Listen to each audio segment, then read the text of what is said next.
Alamin ang latest weather update ngayon dito sa Sir Aris Official Weather News Today. Patuloy pa rin po ang pag-ihip ng malamig na amihan o northeast monsoon sa malaking bahagi po ng Luzon. Ito yung hangin po galing sa may mainland Asia, habang ang easterlies o yung mainit na hangin naman galing sa Pacific Ocean ay siyang umiihip naman sa malaking bahagi ng Visayas and Mindanao, at kitang-kita sa ating data satellite animation na may makakapal na ulap at malalakas na mga pagulan lalo na sa may eastern and southern portions of Mindanao. Base rin sa ating data satellite animation, wala po tayong namamataang bagyo or low pressure area na makakaapekto sa ating bansa hanggang sa matapos ang weekend. Ngayong araw magbaon pa rin po ng payo ang malaking bahagi po ng Luzon dahil pa rin sa epekto ng northeast monsoon or hanging amihan. Magdadala pa rin doon ng makulim na panahon at sasamahan ng mga light at minsan mga moderate rains sa malaking bahagi ng Cagayan Valley, kaya din sa Cordillera Administrative Region, pababa ng Aurora, Quezon, malaking bahagi ng Kabikulan, as well as Marinduque, Oriental Mindoro at Romblon, kaya't mag-ingat din po sa mga banta ng baha at landslides. Ang natitirang bahagi ng Luzon, kabilang na dyan ang Ilocos Region, asahan po sa umaga fair weather conditions pa, pero pagsapit ng hapon hanggang sa gabi mataas na ang tsansa ng kaulapan at mga pagulan at bahagyang maulap hanggang kumisa maulap ang kalangitan over the rest of Central Luzon and Calabarzon, Metro Manila and Occidental Mindoro, at sasamahan lamang po ng mga pulo-pulo at may hinang pagbulan.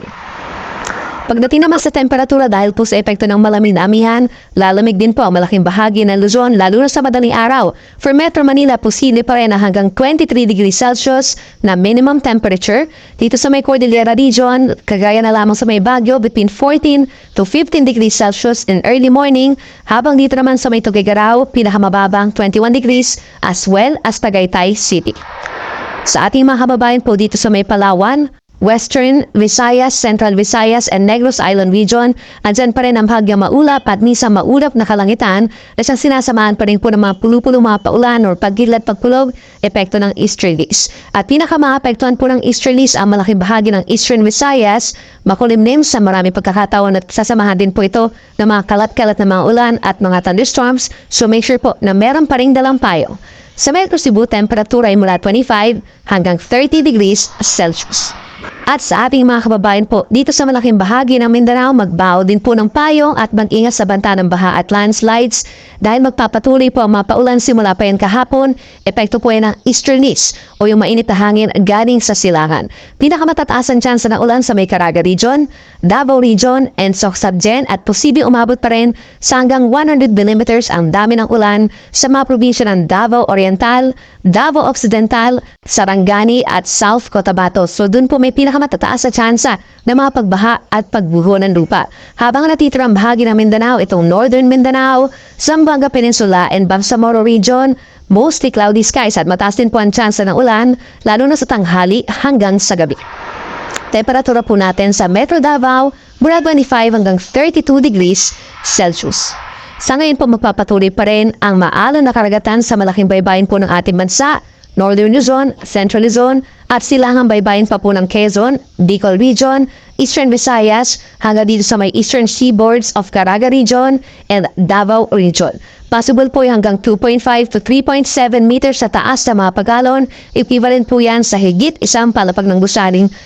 Taas sa mga pag-alon po yan, delikado pa rin for small sea vessels. At posible magkaroon na tayo ng gale warning pagsapit mamayang hapon dito po sa may extreme Northern Luzon. Samantala sa natitirang baybayin po ng Southern Luzon, Visayas and Mindanao, banayad pa rin hanggang minsan katamtaman ng mga taas ng alon, lalo na kapag meron tayong mga thunderstorms.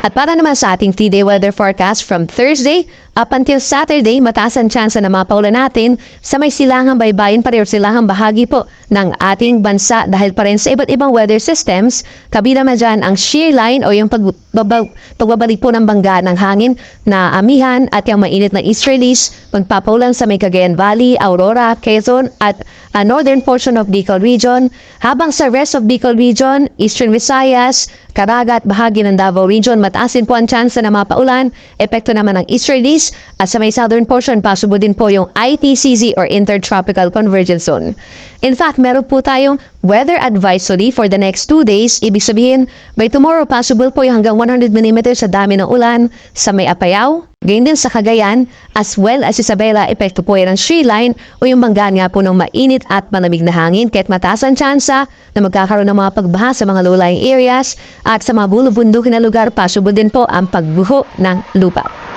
Samantala, sa natitirang bahagi naman ng Luzon, kabina ang Metro Manila, andyan pa rin po ang epekto ng amihan. Generally,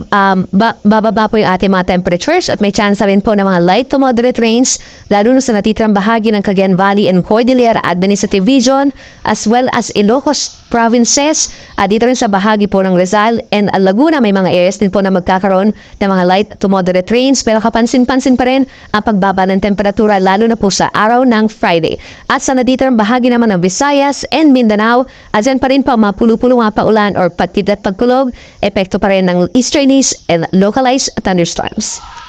Sunrise po natin ay 6:25 ng umaga at ang sunset ay 5:46 ng hapon.